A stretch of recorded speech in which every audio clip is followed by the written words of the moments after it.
الرحمن الذین یمشون علی الارض ہونا، اللہ رحمان کے جو خاص بندے وہ چلتے ہیں زمین پر آہستہ. اتنا تیز چلنا اور ایسے دھڑکے کے ساتھ چلنا یہ تکبر کی علامت ہے. ایک جگہ اللہ نے فرمایا سورہ بنی اسرائیل میں کہ اگر آپ لمبے ہو جائیں تو پہاڑ کو نہیں پہنچ سکتے، تو آپ اتنے دھڑکے کے ساتھ کیوں چلتے ہیں؟ عزت سے سنجیدگی کے ساتھ چلا کریں.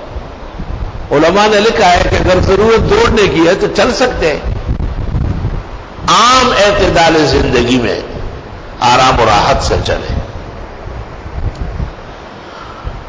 حدیث میں ایک شخص کو ایسا دیکھا جیسے بیمار، آپ نے فرمایا آپ نے آیت کو غلط سمجھ لیا، یہ مطلب نہیں ہے. صحیح طرح چلا کرو کہ صحت مند نظر آئے. اعتدال اختیار کرنا ضروری ہے. اللہ رحمان کے جو بندے ہیں وہ چلتے ہیں زمین پر اطمینان سے، اعتدال سے. وَإِذَا خَاطَبَهُمُ الْجَاهِلُونَ، اور جب لڑنے لگتے ہیں ان سے جاہل لوگ، قالوا سلاما، کہتے ہیں السلام. یہ ترک تعلق کا سلام ہے، ترک جدال کا سلام ہے. ہر شخص سے آپ بات نہ کریں، وقت خراب ہو جائے.